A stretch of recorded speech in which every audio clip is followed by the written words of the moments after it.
তুমি যদি প্রতিটি কষ্টকে একটা সিঁড়ি মনে করো, তাহলে সফলতার চূড়ায় পৌঁছানো শুধু সময়ের ব্যাপার। মনোবল এবং সাহস রাখো, স্বপ্নগুলো বাস্তব হবে। যে নিজের উপর বিশ্বাস রাখে তাকে কেউ থামাতে পারে না। তুমি একটু দেরিতে জিতবে হয়তো, কিন্তু তুমি জিতবেই। এই বিশ্বাসটাই তোমার শক্তি। তোমার পথ যদি কঠিন হয়, জেনে রাখো তোমার গন্তব্য অসাধারণ। এটা হয় রিয়েল ফাইটারদের রাস্তা। তুমি যদি আজ হার মানো, কাল আর কেউ তোমাকে মনে রাখবে না। তাই আজই লড়ো, নিজের জন্য, নিজের স্বপ্নের জন্য।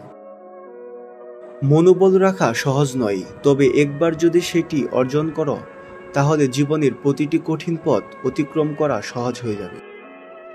অনেক সময় বিপদ থেকে মুক্তির জন্য একটা হাসি হতে পারে সেরা হাতিয়ার, এমনকি এটা মিথ্যা হাসি হলেও।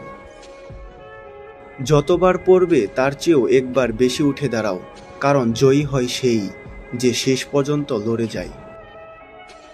নিজেকে নিজেই সামলাতে শেখো। যা দেখছ সবটাই মোহ, মায়া, বাকিটা প্রয়োজন আর স্বার্থ। আর মানুষ সে তো আবহাওয়া। আজ যেটা অসম্ভব মনে হচ্ছে, আগামীকাল সেটা তোমার রুটিন হতে পারে। শুধু লেগে থাকো, হার মানবে সময়। যুক্তি তোমাকে এ থেকে বি পর্যন্ত নিয়ে যেতে পারে, কিন্তু কল্পনা তোমাকে অসীম সম্ভাবনায় পৌঁছে দিতে পারে। কোনো বড় উদ্দেশ্য অর্জনের পথে লম্বা রাস্তা পেরোতে হয়। হাল ছেড়ো না, স্বপ্নগুলো একদিন তোমার হাতের মুঠোয় আসবে। তুমি যদি আজ থেমে যাও, কাল নিজেকেই ক্ষমা করতে পারবে না। তাই এগিয়ে যাও, নিজের জন্য, নিজের স্বপ্নের জন্য। সবসময় প্রতিভা থাকলে সফলতার স্বাদ পাওয়া যায় না। সফলতার ক্ষুধা যার মধ্যে বেশি, সফল হওয়ার সম্ভাবনাও সে বেশি তৈরি করে। তুমি যদি নিজেকে ছোট মনে করো, তাহলে বড় কিছু কখনোই আসবে না। নিজেকে বড় ভাবো, সফলতা তোমাকে খুঁজবে।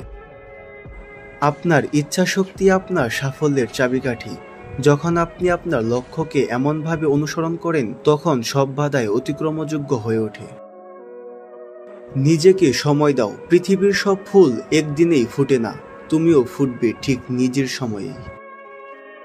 তুমি আজ যেটা সহ্য করছো, সেটা একদিন তোমার গর্ব হবে। সব কষ্টের পেছনে আছে এক বিশাল উদ্দেশ্য। তোমার গল্পটা অন্যদের মতো না, তাই তোমার সময়, তোমার লড়াইও আলাদা। তুলনা করো না, শুধু এগিয়ে চলো। তুমি একা নও, শুধু এখন কেউ পাশে নেই। একদিন সবার মাঝে দাঁড়িয়ে বলবে, এই ছিল আমার পথ, আমার যুদ্ধ।